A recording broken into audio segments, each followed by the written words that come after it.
नमस्कार दोस्तों, स्वागत है आपका हमारे YouTube चैनल सफल वर्ड में। दोस्तों, हम ईश्वर को कहाँ नहीं ढूंढते हैं। जब हम परेशान होते हैं तो सबसे पहले हमें ईश्वर ही नजर आता है। आइए कहानी के माध्यम से जानने की कोशिश करते हैं।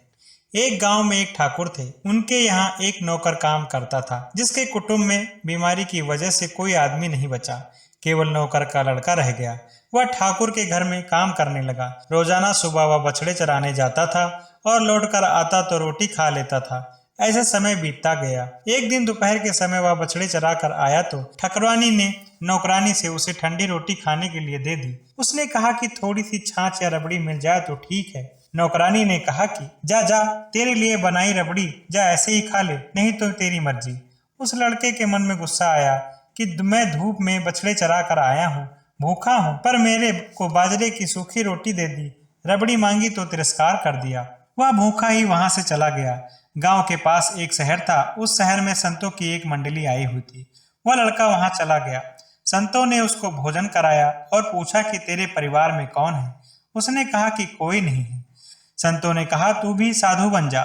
लड़का साधु बन गया। संतों ने ही उसे पढ़ाने की व्यवस्था काशी में करा दी। वहां पढ़ने के लिए काशी चला गया। वहां पढ़कर वह बहुत बड़ा विद्वान बन गया। फिर कुछ समय बाद उसे महामंडलेश्वर महंत बना दिया गया। महामंडलेश्वर बनने के बाद एक दिन उसको उसी शहर में आने का आमंत्रण मिला। वह अपनी मंडली लेकर वहां आया, जिनके यहाँ वह बचपन में काम करता था।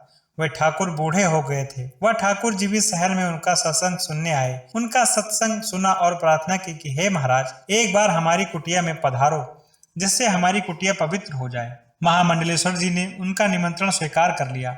महामंडलेश्वर जी अपनी मंडली के साथ ठाकुर के घर पधारे। भोजन के लिए पक्ति बैठी। भोजन मंत्र का पाठ हुआ। फिर सबने भोजन करना आरंभ किया। महाराज के सामने तख्त लगाया गया और उस पर तरह तरह के भोजन के पदार्थ रखे हुए थे। अब ठाकुर जी महाराज के पास आए। साथ में नौकर था, जिसके हाथ में हलवे का पात्र था। ठाकुर साहब प्रार्थना करने लगे कि हे महाराज, कृपा करके थोड़ा सा हलवा मेरे हाथ से खा लीजिए। महाराज को हंसी आ गई। ठाकुर ने पूछा कि आप हंस क्यों रहे हैं। महाराज बोले कि मेरे को पुरानी बातें याद आ गई, इसलिए हंस दिया। ठाकुर साहब बोले, महाराज, यदि हमारे सुनने लायक बात हो तो हमें भी बताइए। महाराज ने सब संतों से कहा कि भाई थोड़ा ठहर जाओ, बैठे रहो।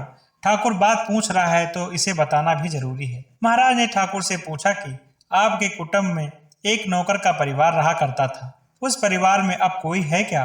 ठाकुर बोले कि केवल एक लड़का था और वह हमारे यहाँ काम किया करता था, फिर न जाने कहाँ चला गया।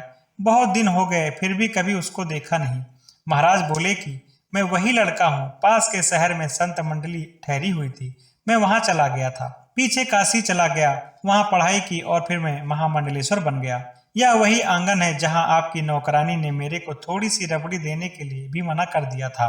अब मैं भी वही हूँ, आंगन भी वही है, आप भी वही हैं, पर अब आप अपने हाथों से मोहन भोग दे रहे हैं कि महाराज कृपा करके थोड़ा सा मेरे हाथ से खा लीजिए। मांगे मिले न रबड़ी, करूं कहाँ लगे वरण, मोहन भोग गले में अटक गया, आ संतों की शरण। संतों की शरण लेने मात्र से इतना हो गया है कि जहां रबड़ी नहीं मिलती थी वहां माखन भोग मिल रहा है। अगर कोई भगवान की शरण ले ले तो वह संतों का भी आदरणीय हो जाए।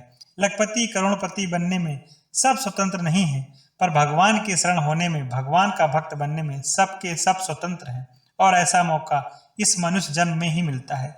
दोस्तों, ये भक्त भरी कहानी आपको कैसी लगी हमें कमेंट सेक्शन में जरूर बताएं, और यदि नए हैं हमारे चैनल पर तो इसे सब्सक्राइब करना बिल्कुल भी मत भूलें। बहुत बहुत धन्यवाद।